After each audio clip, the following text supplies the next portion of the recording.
Et je vais à la maison de retraite Europotel pour la visite des malades. Et je porte aussi la communion. Mais il y a aussi des visites assurées sur les hôpitaux. Moi, entre autres, je suis attaché à l'équipe d'aumônerie de l'hôpital Beaujon.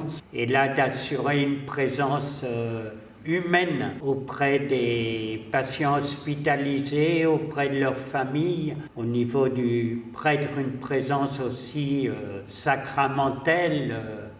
Être amené à donner éventuellement l'onction des malades pour permettre de vivre cette période difficile qui parfois est le moment aussi du grand passage. Je crois que c'est important que l'Église puisse être présente aussi. J'étais malade, vous m'avez visité, dit Jésus dans l'évangile de Saint Matthieu.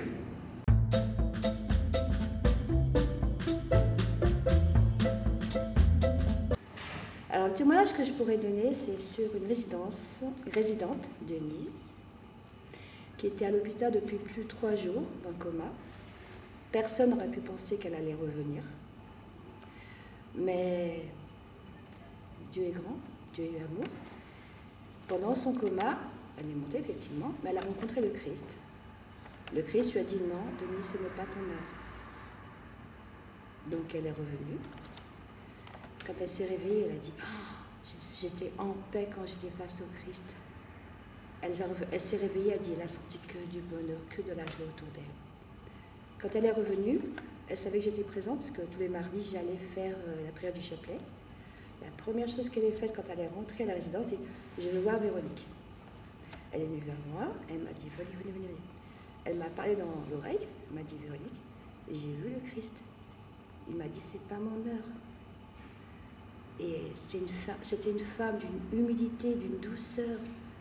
Au début, j'étais peut-être marquée par quelque chose d'impressionnant, mais après on s'aperçoit quand même que la patte humaine, elle est à peu près la même partout au niveau de la souffrance. Et au fond, je ne veux pas dire que ça devient... Non, c'est pas une routine, parce que c'est chaque fois différent, mais en fait, ça repose toujours sur les mêmes choses. La solitude, le besoin de, finalement, qu'ont tous les gens de sentir qu'ils comptent encore. C'est ça qui m'a marqué, l'aspect un peu universel de ces rencontres. Et je pense que c'est ça qui m'a apporté aussi peut-être le plus.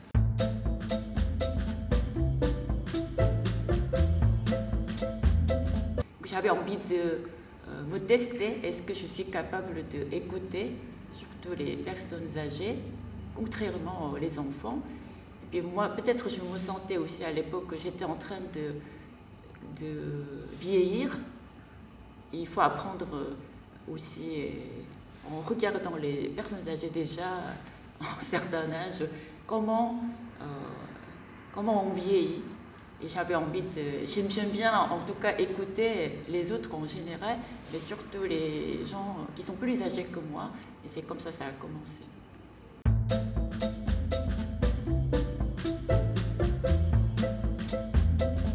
Parce que quand les personnes ils sentent qu'ils sont aimés et animés par la foi, ça fait une grande différence pour les résidents. Déjà, ils vivent plus longtemps. Ils ne restent pas 3 ans, il y en a qui peuvent rester 10 ans, 12 ans, parce qu'il y a l'amour qui les porte dans la vie. Sans amour, les gens ne tiennent pas, tout simplement. On va parce qu'on y croit, mais on ne touche rien, on ne voit rien. Autant on croit en Dieu, mais on ne le voit pas. Il ne suffit pas de dire non. On ressent les choses, mais rien n'est visible. On le voit à travers les rencontres. Dieu, il touche les gens, c'est à travers les gens qu'on rencontre l'amour de Dieu. Avec nos frères, on dit aimez Dieu de tous vos cœurs, de toutes vos âmes, et aimez vos prochains comme vous. Mais c'est pas des phrases, c'est une réalité qu'on devrait pouvoir suivre et vivre chaque jour. Même les personnes qui ne vous aiment pas, c'est pas grave. Ce qui est le plus important, c'est l'amour que vous portez dans les rencontres.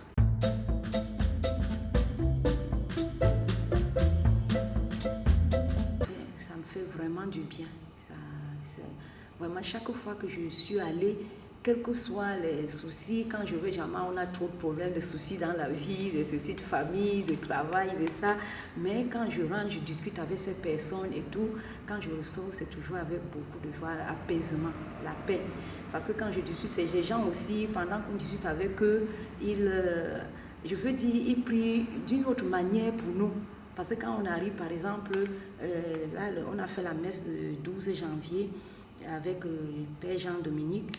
Après, à la fin de la messe, on leur a distribué des roses pour leur souhaiter la bonne année et tout. Et puis, ils étaient aussi très contents. Bonne année à vous, beaucoup de santé, soyez la paix.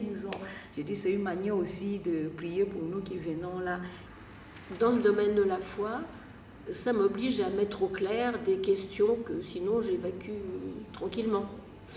Je sens vraiment que les gens sont contents. Ils m'attendent. Ils sont heureux de me voir.